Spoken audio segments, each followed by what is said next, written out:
भी जयंती है, लाल बहादुर शास्त्री जी का भी जयंती है और गांधी जी को विश्व पिता कहा गया है। लेकिन आज जो हालात देख रहे हैं दिल्ली के अंदर, जहां चहलकदमी होती थी, हर सड़कों पे गांधी जी का कार्यक्रम होता था, वो आज सन्नाटा दिख रहा है और गोडसे जी का ज़्यादा भक्त हो गए हैं। आज अगर गोडसे जी का प्रोग्राम होता तो मैं समझता हूं कि ज़्यादा भीड़ होता।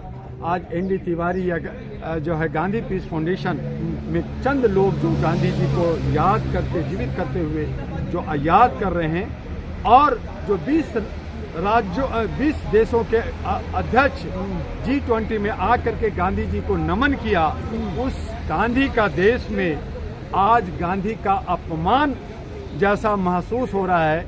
ये देश का दुर्भाग्य कहें या सम्मान कहें, ये हमारे आदरणीय मोदी जी को बताना पड़ेगा। मोदी जी का जो लोग हैं, गांधी जी, आप कह रहे गांधी जी, मोदी जी से मैं कह रहा हूं कि क्या सावरकर का देश होगा या गांधी का देश होगा? क्या ये गोडसे का देश होगा या हमारे भगत सिंह, गांधी जी और हमारे जो है बाकी महानुभावों का होगा? क्या हमारे तमाम महानुभाव मर गए, खत्म हो गए? वो आज जिंदा है और उनके सवाल ये है कि ब्राह्मण समाज गांधी और गोडसे में बट रहा है क्या? बिल्कुल बढ़ रहा है और यही वजह है कि आज 2 अक्टूबर है, 1 अक्टूबर को स्वच्छता अभियान किया गया। मेरे भाई कह रहे हैं कि एक चश्मा गांधी जी का, एक चश्मा खाली, तो ये क्या है माजरा, ये तो बता दीजिए। तो आप बांट रहे हैं, बंटवारा कर रहे हैं, नफरत फैला रहे हैं। आप हमारे बीच में इस तरह का बंटवारा कर करके देश का जो मान सम्मान, इज्जत, जो पूरे विश्व के अंदर गांधी का, विश्व महात्मा गांधी कहलाते हैं, हर जगह उनका पूजा होता है, हर जगह उनकी सम्मान होता है। लेकिन आज उसके लोग उनसे भाग कर करके गोडसे और वीर सावरकर की तरफ जा रहे हैं। आज वो जो है हिंदू राष्ट्र की तरफ जा रहे हैं, आज जो है सनातन की तरफ जा रहे हैं। तो मैंने कहा कल इसी एनडी तिवारी भवन में कि अगर मुझे 1500 साल पीछे ले जा रहे हो तो बिंदुसार, अशोक कहाँ गया, चंद्रगुप्त का कहाँ गया? तो मैं एक और नाई, एक और हजाम स्टेलिन को प्रधानमंत्री हम लोग बनाएंगे। हमें नहीं चाहिए ब्राह्मणवाद। आप ब्राह्मणवाद में उसमें चाशनी में डुबो करके देश को नफरत में डाल करके देश को बांटा है, टुकड़े टुकड़े किया है। इसलिए मुझे फिर से एक नाई, एक हजाम स्टेलिन को प्रधानमंत्री हम लोग बनाएंगे। नहीं, गांधी के आदर्शों पे तो चलते हैं ना मोदी जी। कहाँ चलते हैं, कहाँ चलते हैं? अगर उनका बस चलता तो वो ले जाते सावरकर, वहां ले जाते अहमदाबाद में। उनका वो चाहते, अगर उनका बस चलता तो जाकर के सावरकर की पूजा करा देते।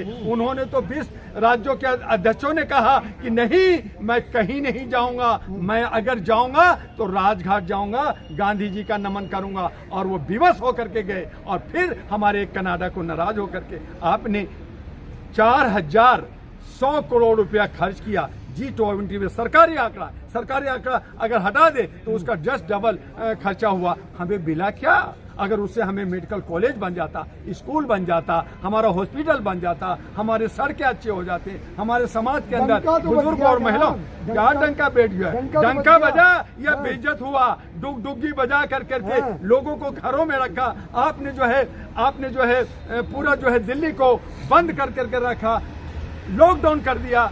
आप यही किया।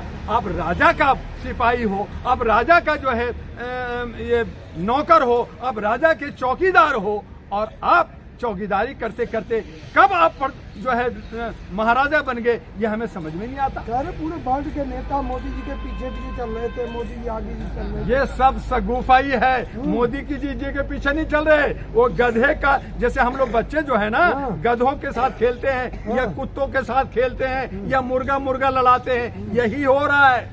ये देख रहे हैं, ये मजाक उड़ाया जा रहा है देश का। और मजाक उड़ाने में हमारा देश जो है 176 लाख करोड़ में लोन में आ गया है। हम तमाम जनता जो है ऋणी हो गए। देश के बाहर के प्रधानमंत्री को गधा कुत्ते से मिला रहे हैं। गधा कुत्ते तो हम सब हैं। हम 140 करोड़ जो जनता है वो तो कह रहे शेर है, मैं 56 इंच का शेर हूँ। वो तो शेर है भैया, और हम मांगने वाले हो गए। हम मांगते हैं, वो कहते हैं चल हम तेरे को ही खा जाऊंगा। तो वो तो खा रहे हैं। हम तो गधे लोग, हम लोग हैको कर रहे हैं, हम लोग घंटा बजा रहे हैं, हम लोग जो है किसी प्रधानमंत्री ने स्वच्छ अभियान नहीं चलाया सिवाय नरेंद्र मोदी के। कहाँ किया? स्वच्छ अभियान कर लिया, अपना घर तो कर लें, पहले अपना जहाँ रह रहे हैं वो तो कर लें, अपने कोठी का पिछवाड़ा तो साफ कर लें, वहाँ भी बच कर रहा है। जाइए ना वहाँ धोबिया घाट, जो प्रधानमंत्री के पीछे जो धोबिया घाट है, वो क्या गंदगी है, मैं दिखाता हूँ चल करके। प्रधानमंत्री हाउस, गांधी जी के भारत में और मोदी जी के भारत में क्या अंतर महसूस कर रहे हैं आप? देखिए, जहां अमन और शांति और प्यार का पैगाम, अहिंसा का पैगाम हमारे देने वाले गांधी जी, जो पैदल चले, कपड़ों में, अदृढ़ कपड़ों में उन्होंने देश को जगाया, हमें जो है आजादी दिलाई, और आजादी के साथ में 75 साल के आजादी के ये में मोदी जी जो है कहते हैं मोदी है तो मुमकिन है। अरे सत्ता है तो मुमकिन है। आज कौन सा अमृतकाल? जनता का अमृतकाल या जो है उनके चंद चमचों का अमृतकाल?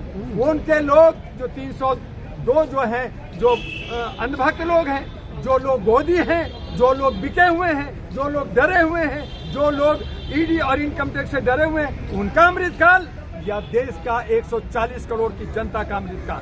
कहाँ दिखा अमृतकाल? आपको तो गर्व होना चाहिए, जमीन से लेकर और चांद तक जो है। बिल्कुल, बहुत बहुत गर्व है।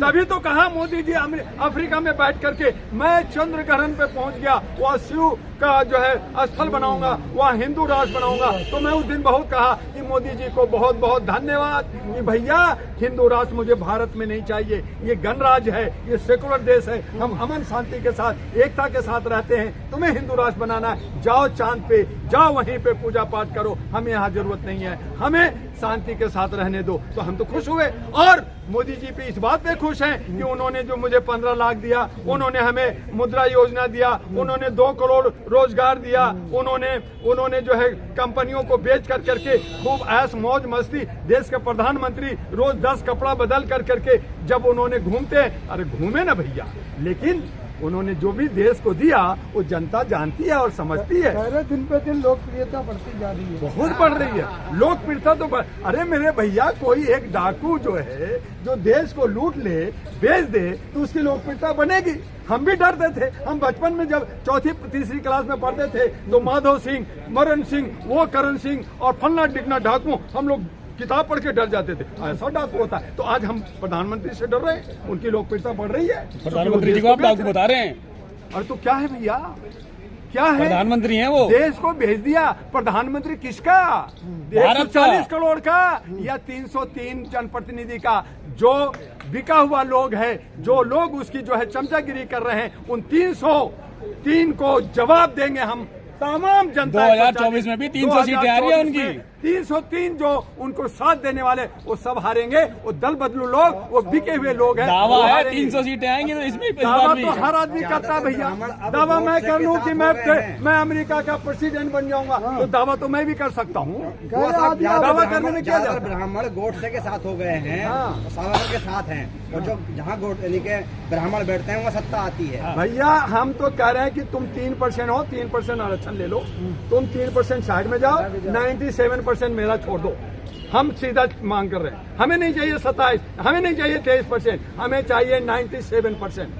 हम 97%, हमारा हिस्सा है। तुम 3%, तुम जो है अति पिछड़ा हो या तुम जो है कम हो, तुम्हें 3% देते हैं ना, लेकिन तुम ये कहोगे कि 23% दे के महिलाओं को खुश कर दिया। अरे पता है भारत के अंदर 48.84% महिलाएं हैं, 23% में आपने ओबीसी को नहीं दिया। आप एससी, आप देना क्या चाह रहे हो? आप लॉलीपॉप करके 1-2% खींच कर करके आप राजनीति करना चाहते हो, वोट की राजनीति करना चाहते हो। ये ध्रुवीकरण कर करके आप जो है लोगों को बहला फुसला करके, हमारी महिलाओं को मंदिर में बुला करके, प्रवचन सुना करके, कथा सुना करके, डरा कर करके कि बेटा मर जाएगा, हस्बैंड तुम्हारा लंगड़ा हो जाएगा, नौकरी नहीं मिलेगा, इसलिए तुम पूजा करो, इसलिए तुम चढ़ावा चढ़ाओ। और हमारी महिलाएं उस वहम में आकर के वो जाती हैं। हमारी महिलाएं भी अब जाग गई हैं। हम अपनी तमाम घरों में महिलाओं को अब मंदिर में, अब जो है बाबू साधुओं के अब प्रवचन में नहीं भेजेंगे और उस पर रोक लगाएंगे। देखते हैं कि ये प्रवचन कैसे करते हैं। नारी सशक्तिकरण की तो बात हो रही है ना, काहे को नारी सशक्तिकरण का हाँ। जो अपने जो है कार्यकर्ता का, जैसे केजरीवाल अपने कार्यकर्ता को लाखों 1.5 लाख रुपया का सैलरी दिया, 4,500 गवर्नर ने सबको डिसमिस कर दिया ना, ऐसे ही अपने कार्यकर्ता को अपने जो एक डाकू जो होता है ना, उसके साथ बहुत सारे डाकू होते हैं, तभी वो डाकू का सरदार कहलाता है। तो अपने साथियों को खिलाने पिलाने में 129 कारपोरेट हाउस हैं, बहुत सारी महिलाएं भी उसमें हैं, जो जयचंद्र टाइप के लोग हैं, जो लोग हमारे बीच के गद्दार लोग हैं, उनको खुश करेंगे ना भाई, तो उसके खुश कर रहे हैं। लेकिन इसमें 140 करोड़ की हिस्सेदारी, 140 करोड़ की जो इंटरेस्ट है, 140 करोड़ का जो हक और अधिकार है, वो कहाँ गया? और उसके लिए हम मांगेंगे नहीं, हम छीनेंगे, और इसके लिए हम जन आंदोलन कर रहे हैं। इसके लिए 2024 में हम उसको जवाब देंगे और वोट से देंगे। एक आखिरी सवाल, उज्जैन की घटना पर क्या कहेंगे?